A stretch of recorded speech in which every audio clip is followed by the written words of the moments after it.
আসসালামু আলাইকুম প্রিয় ভাই বোনেরা, আশা করি সকলেই ভালো আছেন। আল্লাহর উপরে ভরসা গুরুত্ব। জৈনক দরিদ্র ব্যক্তি মক্কায় বসবাস করত।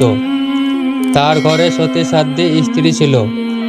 একদিন স্ত্রী তাকে বলল, হে সম্মানিত স্বামী, আজ আমাদের ঘরে কোনো খাবার নেই, আমরা এখন কি করব?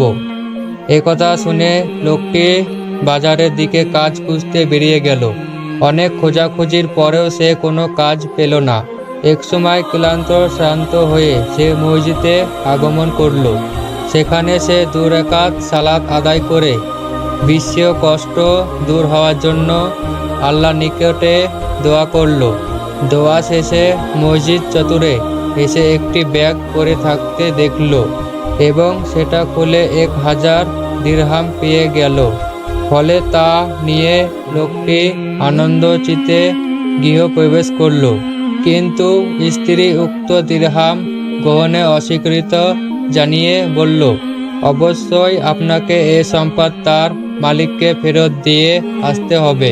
ফলে সে পুনরায় মসজিদে ফিরে গিয়ে দেখতে পেল যে এক ব্যক্তি বলছে কে একটি থলি পেয়েছে যেখানে 1000 দিরহাম ছিল। এই কথা শুনে সে এগিয়ে গিয়ে বলল, আমি পেয়েছি, এই নিন আপনার থলিটি, আমি এটা এখানে কুড়িয়ে পেয়েছিলাম।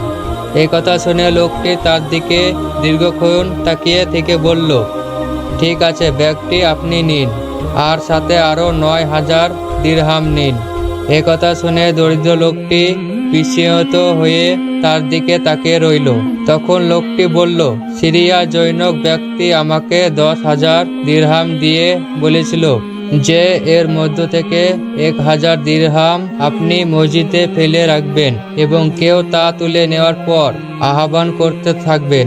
তখন যে আপনার আহ্বানে সাড়া দিবে আপনি তাকে সম্পূর্ণ টাকা প্রদান করবেন, কেননা সেই হলো প্রকৃত সৎ ব্যক্তি।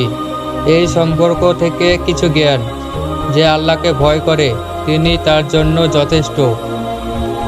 আল্লাহ বলেন, যে ব্যক্তি আল্লাহকে ভয় করে তিনি তার জন্য পথ খুলে দেন এবং এমন উৎস থেকে রিজিক দান করেন যা সে কল্পনাও করেননি।